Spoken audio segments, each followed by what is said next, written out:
Have you ever had a miscarriage and you don't know how to deal with that? This video is for you.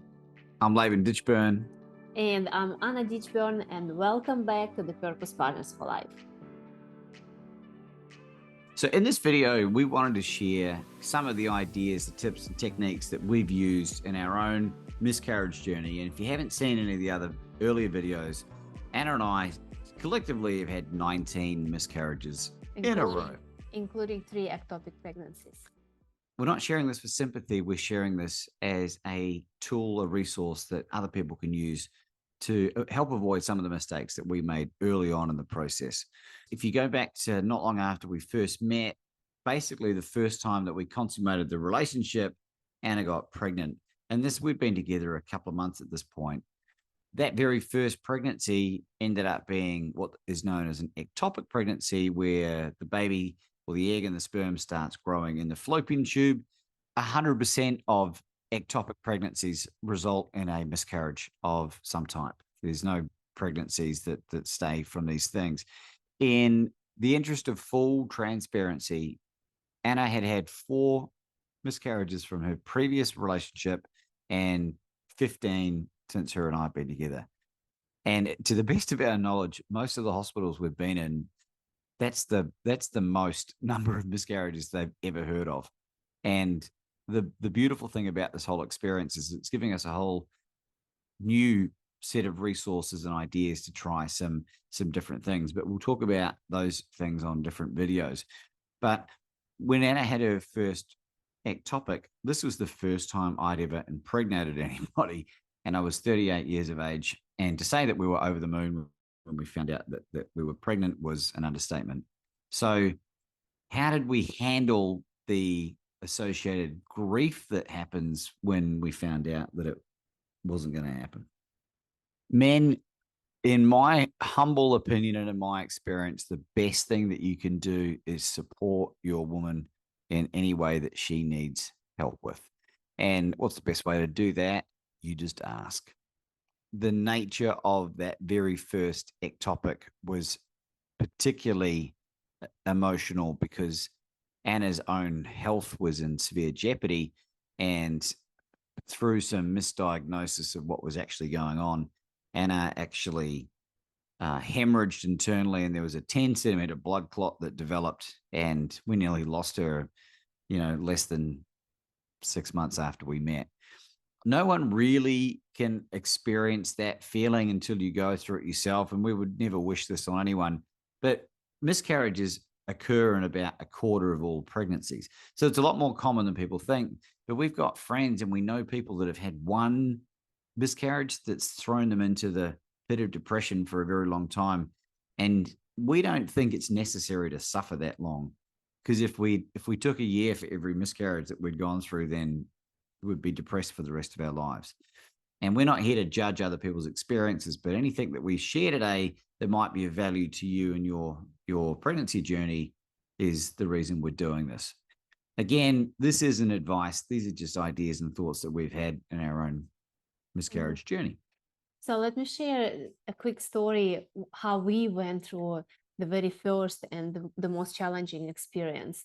I just got a new position at work. I was so excited. I was so nervous to lose this position, and I didn't want to go to the hospital every time I would be in a pain. But Laban, what I love really about what Laban was doing, he would message me all the time. He would call me all the time, asking me, how am I feeling?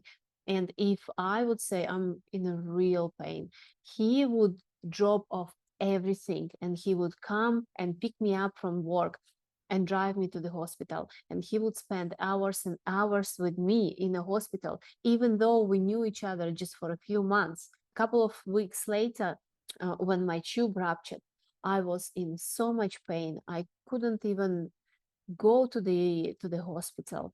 And so that I just passed out. And I woke up next morning and I realized that this is something is not good. And so I drove myself to the hospital. And this is, just bear in mind, we've been to the hospital for at least 15 times prior to this time. And people were recognizing us. And every time they would say, you're fine, just go home, take more medications, and just, lie down or do nothing. And when my tube ruptured, I drove myself to the hospital. And the doctor, again, he did a scan, he did a ultrasound, and he said, everything looks fine. You are fine. You can go home. But knowing myself and knowing my body, women always listen to your body. I said, you know what? I'm not going anywhere until you check me thoroughly. Next morning, and I told Laban, I'm in the hospital. He wanted to come, but I said, it's fine. I'm okay. Let's see until tomorrow morning. And when I went to for the scanner next morning, the doctor looked at the scan, look at me, look at the scan, look at me, and she said to her partner, emergency now, because I was like this from death. I've been bleeding by those time for about 7 days.